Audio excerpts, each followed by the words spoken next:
A gente já ouviu muita história legal, mas tem uma coisa que é extremamente determinante para o sucesso do empresário, do empreendedor. É o quanto ele precisou lutar no início da sua vida e da sua carreira para conquistar tudo que ele tem. Sabe por quê? Ele acaba se tornando em alguém que tem muito sucesso, mas nunca perdeu a humildade. Dá uma olhada nessa entrevista.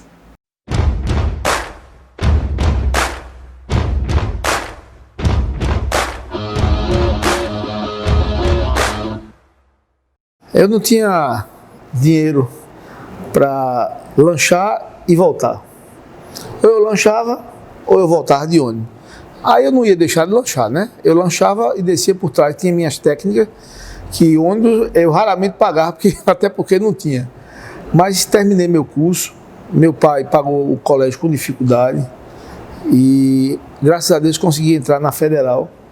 Fui terceiro lugar no vestibular de Direito em Pernambuco, terceiro lugar geral, e concluí a faculdade porque era federal, porque eu não tinha que pagar. E concluí o curso e comecei a trabalhar no escritório do meu pai.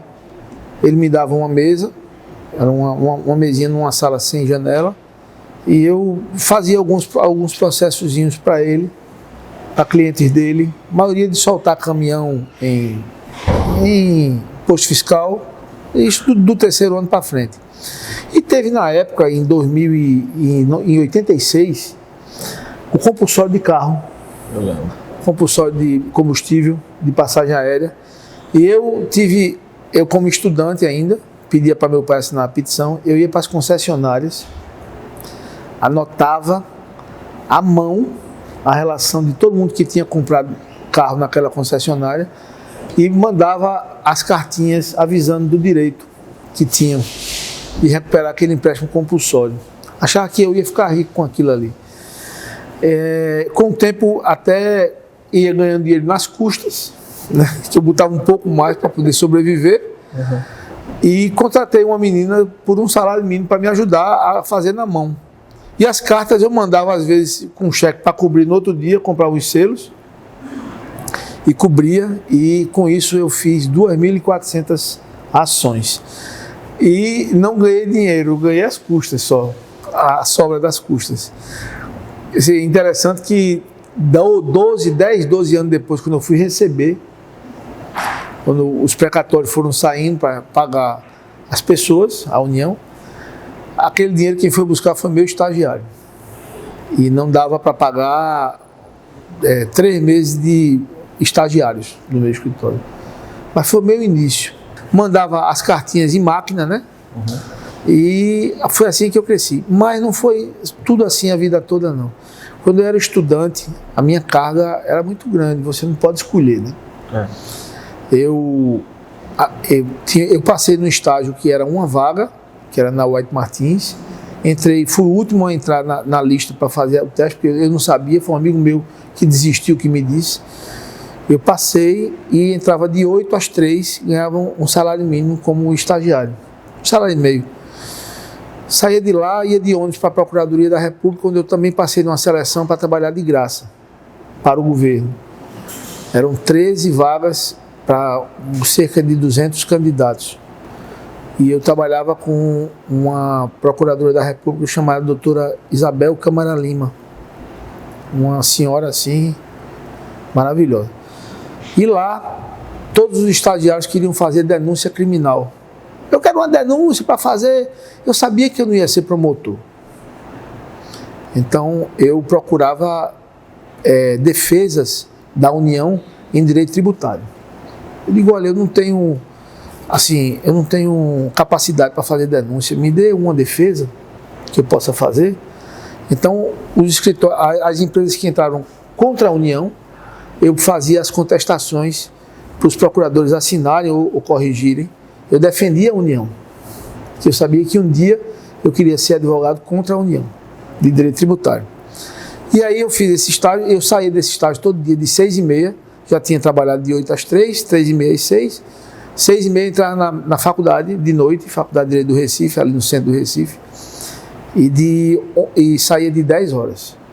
De 10h30 às 11h30 eu ia para o escritório do meu pai, ele falando e eu redigindo, escutando ele falar e eu aprendendo a redigir.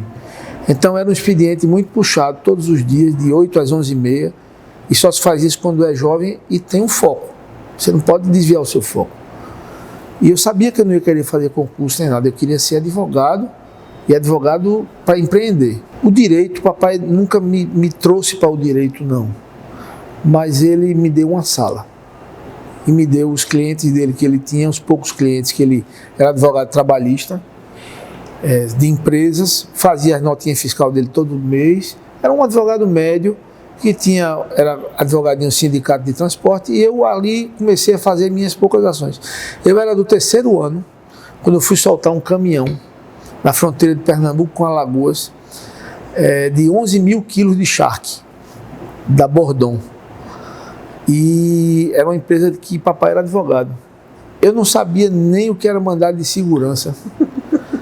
Fui para lá e fiz a redação à mão numa padaria. E depois fiz a petição à mão, não tinha máquina lá na comarca, não tinha nada. O escrivão aceitou minha petição.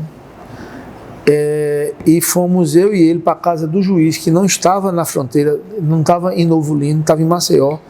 Despachei com o juiz às 1h30 da manhã, na casa dele, o juiz de pijama, eu não sabia nem o que era aquilo. Eu 3º ano, dizendo que era advogado, saiu a liminar para soltar o caminhão, senão a carne ia apodrecer, e voltei na boleia de uma Fiorino, e soltei o caminhão às 5 da manhã. Foi a maior vitória da minha vida, e assim, ganhei um honorário assim, equivalente hoje a uns 3 salários mínimos. Foi bom. Foi, oxe, era uma fortuna para mim, era glória. E aquilo ali demonstrou que eu não podia desistir. As dificuldades foram muito grandes para eu conseguir aquilo. Eu fiz uma petição que não foi boa, né? Porque eu confundi mandado de segurança com medida cautelar, que nem sabia. Eu não sabia, não tinha dado na faculdade. Mas eu consegui. E aquilo ali demonstrou o seguinte, que não há ganho sem sacrifício. Não há ganho sem sacrifício. Nunca foi fácil. E você não pode pensar que vai cair do céu. Verdade. Ou você assume que você precisa daquilo e você não tem outra alternativa. É como hoje, viu? Hoje eu tenho 90 funcionários no escritório. Estou com 7 escritórios no Brasil. Já tive 13. Quando eu tinha 32 anos, tive 13 escritórios. Mas a qualidade começou a sair da mão. Uhum. Aí eu entendi que não podia sair a qualidade da mão. Claro. Aí eu estou com 7 hoje, muito mais produtivo do que quando eu tinha 13, muito menos gente, eu tinha 137 funcionários, dos quais 87 advogados. Hoje eu tenho cerca de 90 com 43 advogados. Sou 3 ou 4 ou 5 vezes mais produtivo do que era antes. Você tem que entrar para ganhar. O cliente não espera menos de você. O cliente não espera ser mais um, ele espera ser o único. Você tem que ter a capacidade de dar essa pessoalidade, de fazer com que ele se sinta único. Nem sempre você consegue, nós somos humanos, mas a gente é uma luta constante aqui para combater isso. Já tive advogados, funcionários, que o cliente ligava e disse, olha, eu não tenho tempo e procuro daqui a 7 dias. Eu digo, o quê, rapaz? É o quê? Eu mesmo ligava para o cliente, se tiver de tirar uma xerox, eu tiro. Quem começa de cima é buraco. Você tem que todo mundo começa de baixo. Você sabe o valor de um cliente. O cliente é o seu maior patrimônio. E advogado, ele não pode cometer 2 erros que são imperdoáveis. O primeiro é trair o seu cliente. Isso. E pasme, tem gente que faz isso. Trair não é só trabalhar para o outro lado sem o cliente saber, não. Trair é você não dar o máximo de você. É você ter medo de se queimar porque está defendendo um cliente. O advogado é o fusível, ele se queima na frente. Não tem isso não. Pode ser a confusão para dar New York Times. A gente está junto do cliente. E pode ser a confusão que for. Advogado que não gostar de confusão, saia. Porque às vezes vai ter que enfrentar a confusão. E outro defeito é perder prazo. Você não pode perder prazo. Então aqui no escritório, por exemplo, nós temos 5 sistemas de cruzados de prazo. Para se um falhar, o outro tem, o outro tem, o outro tem. Então assim, nós não somos perfeitos, mas a gente procura ser aguerrido e não entrar para perder. É evidente que ninguém ganha tudo. Claro. Lógico. Mas o jogo só acaba quando apita mesmo. Não foi só o móvel da Indonésia, não. O advogado tem que ter 4 coisas e ele sabe que não é bom nas 4. Ele tem que saber fazer, saber direito. Ele tem que saber vender. Porque se ele não vender o trabalho dele, não souber se relacionar com parceiros, com empresas, com clientes, não deu nada.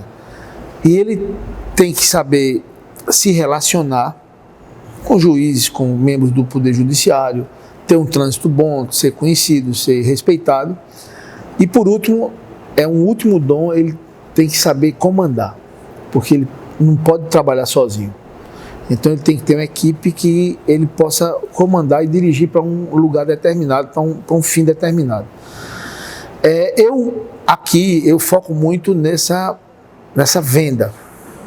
A gente treina os nossos advogados para saberem frequentar uma reunião e para tratar de um assunto e de repente surgem outras oportunidades na reunião, especialmente em direito tributário, você encaixar o assunto, tudo para dar maior benefício ao cliente. E diante disso é que você sabe que você tem que sair dali convencendo o cliente, ganhando do concorrente e depois fazer um bom trabalho técnico e depois convencendo o judiciário e proporcionando o benefício. Sem isso, você fecha. Bom, mas para aplacar essa veia comercial, que o advogado não pode ser tão comerciante, você tem que saber, você tem que vender, mas você não pode ser comerciante, você é advogado. Eu fiz algumas tentativas comerciais, na maioria para perder dinheiro, e menos, né? Aí você faz importação de tênis da Indonésia, chega o cara lá, desvia seus tênis para o Egito, aí você não pode ir na Indonésia porque estourou uma guerra civil, você ia morrer lá, você não vai. Você importa porcelanato da China, aí os porcelanatos você tem que botar nos seus apartamentos todinho. Aí você vai e importa seus móveis de casa. Eu importei meus móveis da casa de praia, da casa de... foi confusão, viu? Veio um pirata de madeira, o Ibama empombou. Ave Maria, o pirata ninguém tinha classificação aduaneira. Então, você bota uma escola de futebol para perder pouco dinheiro, você não bota um Aras, né? Porque um Aras você perde 50 mil por mês. Mas uma escola você bota aqui, bota nos Estados Unidos. Então, esses lances comerciais é para aplacar a sua veia comercial. Que você aplica ela no direito, mas você não pode também ser comerciante, né? Verdade. Você tem que ter um foco.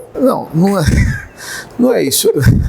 É muito melhor a gente falar de direito, porque foi mais uma tentativa que não deu certo. Mas eu quando era recém-formado, recém-casado também, no primeiro casamento, eu fui não foi para a Holanda, foi Alemanha e Suécia. Eu fui procurar caminhões usados no interior da Suécia, porque tinha um cliente no Rio Grande do Sul que queria importar 500. Cheguei lá procurando Scania, Volvo e tudo. Os bolivianos compraram tudo.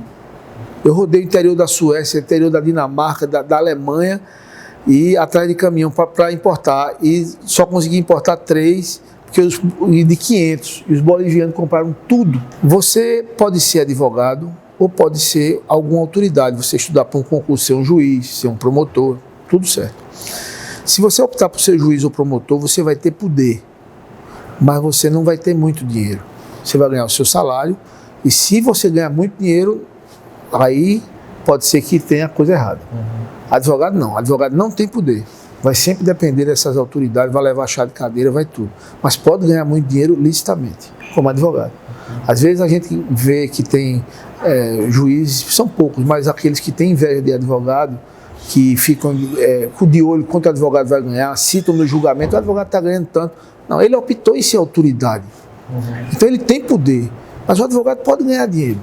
Não tem que ter inveja, foi um caminho que ele escolheu. Isso é um ponto. E um conselho final, o juiz não pode ter juizite. Às vezes é uma pessoa humilde que faz um concurso, passa para juiz, depois parece o semideus. E é uma pessoa que não recebe no advogado, é aquela empáfia, aquela coisa toda, e não pode ser assim. Outro, promotor, cuidado, você vai acusar, agora você não pode jogar a honra das pessoas pela janela como um papel picado. Quando o papel picado é jogado pela janela, ninguém junta mais. Então tem que ter muita responsabilidade para não acusar sem motivo e sem fundamento. E por fim, advogado, não julgue seu cliente. O cliente chega, o advogado diz assim, não, eu não acredito. Não, você não tem que acreditar, você tem que ajudar seu cliente e adverti-lo dos riscos. Mas quem julga é o juiz. Muitas vezes você deixa de entrar e você poderia ter ganho aquela causa. Mas você não é juiz, você é advogado. Você tem que ter lado e permanecer naquele lado. Um desperdício são os talentos e as inteligências que se perdem em concurso. Eu já li uma reportagem dessa, ele tem toda a razão. Jovens só miram concurso.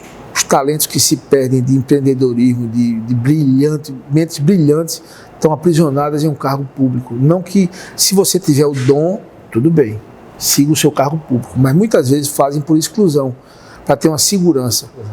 E o barco não foi feito para estar no porto seguro, não. Ele tem que estar no mar, correndo risco. E a água só corre para o mar. Você não vai ganhar, você não vai ter... Se você quer uma vida boa, financeiramente falando, uma vida de relevância de negócio, de tudo, você não pode ter medo de risco. O risco faz parte. E não vai ganhar tudo, não. Vai perder também. E tem que saber absorver a perda. Faz parte, né? É isso aí. Mas você vai ganhar mais do que perder. Agora tem que ter coragem. Quem não tiver coragem, faça seu concurso. E se fizer por exclusão, lá na frente vai ter inveja de quem não fez. A hipertensão é causada pelo aumento da força que o sangue precisa fazer para circular no corpo. O fator genético, o sedentarismo, a obesidade, o consumo excessivo de álcool e sal são suas principais causas. Pode ser percebida como dores de cabeça, dores no peito e tonturas. A baixa ingestão de sal, a prática regular de atividade física, não fumar e não consumir álcool em excesso, além de evitar o estresse, podem ser excelentes aliados. Seja mais grato, seja mais saudável, viva mais leve, viva mais feliz. Um oferecimento, Drogaria Setúbal, preço baixo e sua saúde em dia. Ter coragem para deixar uma carreira de executivo, tomar a decisão de demitir o seu chefe e empreender. A história de Inácio é extremamente corajosa e dedicada a algo que sempre o incomodou, o empreendedorismo focado em resultado. Veja, sou recifense, advogado, meu mestrado é na área da educação, estou concluindo um doutorado na área de direito, mas eu costumo dizer que não sou mais advogado, não sou mais consultor. Eu sou um gerador de negócios educacionais. E nesse desenho, essa pegada já vem há 25 anos aqui em Recife. Eu comecei como estudante que precisava ter uma renda, que precisava gerar negócios e que não sabia como. E que na faculdade de Direito eu conheci diversos professores, eles faziam os cursos, mas não sabiam vender. E naquela época, estou falando dos anos 1990, na Faculdade de Direito de Olinda da ESO, eu fazia o seguinte acordo: me dê seus cursos, que eu negocio, e você me paga 10% do bruto. Daquele valor que eu recebia, eu já fazia investimento em outros negócios e gerava mais riqueza. Riqueza para o estudante de Direito, isso quer dizer ter o dinheiro para sair no final de semana, que é diferente da riqueza dos estudantes de Direito nos anos 2020, praticamente. E a partir daí, eu fui convidado por um dos professores, nós montamos um projeto educacional, que hoje é o 4º maior do país. Eu passei 20 anos, quando chegou em 2011 eu disse, não, calma, que eu tenho que sair e montar meu próprio negócio. Quando eu saio, fui convidado para fazer parte da administração municipal, não como político, mas como técnico. Escrevi, fui um dos coautores da lei, ou do projeto de lei do ProUni Recife. Depois saí, quando estou saindo, o pessoal do Senai me chama. Passei 2 anos como diretor do Senai aqui em Pernambuco, na unidade do Carro de Santo Agostinho, que era em Suape, e também depois acumulei Pojuca. Ajudei a criar a primeira pós-graduação do Senai ao longo de 72 anos, que até então não tinha. Depois, quando eu consigo sair em 2 anos, que eu vou montar meu negócio, aí um município aqui próximo me chama para ser interventor, eu pego uma autarquia com uma dívida de mais de 2 milhões de reais, em 6 meses eu consegui pagar as dívidas e deixar em caixa 880 mil reais. A partir daí eu disse, não quero mais saber da administração pública. Eu sou do setor privado, eu sou gestor e quero levar meu negócio na área educacional para diversas pessoas. Montei empresa chamada Êxito Educacional de Consultoria, que atendo instituições do país inteiro. Montei um site de cursos online diferenciados, com a pegada mais prática, e foi a partir daí que eu comecei a verificar que Recife é um polo de formadores de empreendedores, naturalmente, mas que esse polo está precisando de mais atenção. E que eu estava falando com você aqui no bastidor, o quanto nossa cidade precisa mudar para que ela volte àquele passado que ela já teve de ser uma referência no país, principalmente na criação de novos negócios. Foi o caos. O caos porque eu queria trabalhar com metas, com planejamento estratégico, plano de ação, com resultados, e as pessoas estavam preocupadas, ou no atestado de saúde que ia trazer para não trabalhar, ou estavam preocupados com a hora do expediente. O que menos esperavam é que a administração pública tinha que dar resultado, e eu iria fazer ela dar resultados. Então, tem um caso importantíssimo, que a instituição funcionava, uma faculdade municipal, autárquica, à noite, e os funcionários trabalhavam à tarde. Logicamente que eu disse, todos vão trabalhar quando o nosso cliente está, que é à noite. Não é possível, nós não vamos fazer isso. Tudo bem. Sindicância, processo administrativo e demissão. Ah, mas eu sou concursado. Eu disse, mas quem disse que concursado não pode ser exonerado? Isso são vícios de um país que não prestigiou o empreendedorismo. E quando você vai para um país com formação, digamos assim, luterana, em que você verifica que gerar riqueza não é pecado, pecado é fazer mau uso dela, aí você verifica o quanto nós estamos atrasados. Então é importante que não só o cidadão tenha esse conhecimento, mas como o servidor público tenha também, e principalmente nós, enquanto sociedade, possamos cobrar dos nossos administradores públicos a mesma eficiência que nós cobramos tão bem com o setor privado. Quando eu decidi escrever o livro, muito interessante, as pessoas perguntam, você levou quantos anos? Eu levei 4 meses. Anos foi a quantidade de tempo que eu levei para escrever a minha história. E a partir do momento que eu decidi colocar um ponto final e passar isso para o papel, foi fácil. Interessante, que ele foi hoje, exatamente, faz 1 ano, em que eu sentei e comecei a desenhar o tema e os capítulos. Sabe como isso aconteceu? Eu estava dormindo, no meio da noite, 3 horas da manhã, acordei, sentei à mesa, comecei a escrever o título, eu disse, não, o título é esse aqui, Demita seu chefe, vai empreender. Os capítulos vão falar sobre isso, isso, isso e isso. Eu sou espírita kardecista por formação e acho que tive uma influênciazinha aí, alguém que chegou para dar uma força para dizer, deixa eu ajudar esse rapaz para ver se vai mais rápido. Mas escrever foi fácil. Difícil é a saga que se tem para publicar um livro no Brasil. As editoras, hoje em dia, muitas vezes, quando você entra na livraria, está cheio de livros por lá, você verifica que eles seguem todo um roteiro. E uma dessas editoras, que eu mandei para diversas, disse, não, você só tem 11 mil seguidores, eu só quero publicar se tiver acima de 500 mil seguidores. Aí eu disse, mas o que importa não é o conteúdo? Não, o conteúdo nós fazemos, o que importa é a quantidade de seguidores. Eu disse, não, eu não quero você. Você está demitida também. A partir daí eu tive que aprender a fazer uma capa, aprender o que é que tinha de bom e desenhei exercícios e um mapa mental. Ao final de cada capítulo existe um mapa mental que nem o livro que trata sobre a temática no país existe. E mais importante é que foi um novo desafio. E eu digo, quem empreende passa a ter superpoderes. Por quê? Porque nós nos acostumamos a passar por cima de obstáculos. Verdade. E quem é o chefe do meu livro?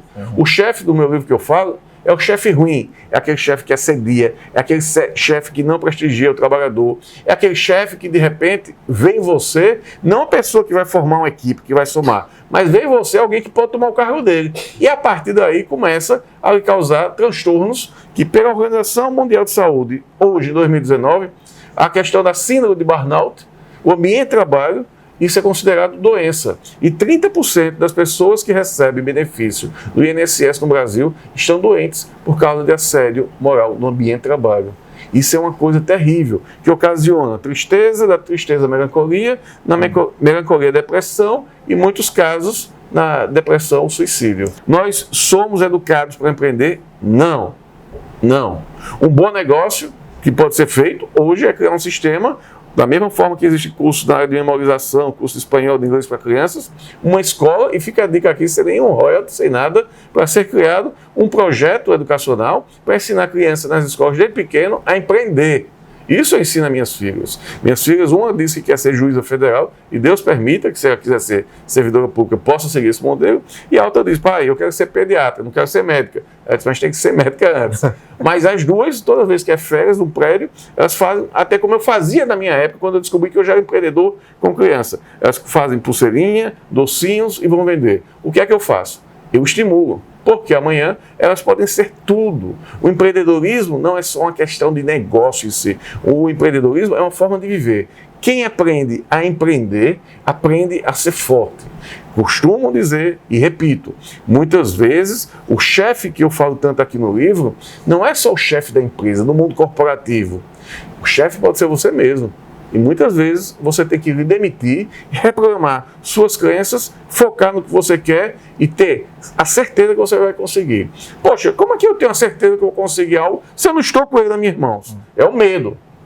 O medo é ruim? Não. O medo é bom. Porque se não houvesse o medo, eu ia fazer tudo, ia pegar um carro a sair 200 quilômetros, eu ia tentar montar tudo que era empresa, e eu ia, sinceramente, acreditar que eu era um super-homem. E o medo vai me dar aquela capacidade de testar, de ouvir as pessoas, de experimentar, de estudar, de ser treinado. E, principalmente, o medo vai trazer a humildade de você querer aprender algo. Troque a sua CTPS pelo CNPJ. Você não vai se arrepender. Vai ser fácil? Não vai. Você poderá quebrar? Sim, você vai quebrar a primeira vez, a segunda, a terceira vez. Isso não é ruim. O mercado quer essa pessoa que tem a capacidade de resiliência. O que é resiliência? Você caiu e você conseguiu levantar sozinho. Certa feita, consta no livro, numa reunião da OAB, quando eu fazia parte da direção da OAB aqui de Pernambuco, estávamos com o Silvio Meira. E aí, Silvio, que é um parceiro, uma referência aqui em Recife, Pernambuco, no Brasil, Silvio disse: ó, Inácio, eu só contrato quem já quebrou. Eu dizia: como é, Silvio? Só contrata quem já quebrou, que negócio estranho. Ele disse: aquela pessoa que quebrou, montou um negócio e levantou de novo, e quebrou de novo e está persistindo, ele está pronto para acertar. Meu amigo, essa foi a maior experiência da minha vida. Primeiro, porque existem várias formas de você quebrar. Não só o negócio, não só do ponto de vista financeiro, mas principalmente você quebrar com você mesmo. Em que sentido? Você deixar de acreditar em você. Isso é a pior coisa do mundo. Vou contar também um caso que nesse livro eu entrevistei diversas pessoas. Uma vez eu estava em Salvador, e sempre que eu estou andando de Uber eu faço muitas perguntas, eu tenho mania de entrevistar as pessoas que elas nem sabem que estão sendo entrevistadas. Você também já foi entrevistado aqui por mim, nem notou ainda. E eu perguntei: você, antes de fazer Uber é empreendedorismo? Não, pessoal. Uber é uma situação de bico, quebra galho, para que você possa ter uma receita e depois seguir com o seu negócio. É uma fase de transição.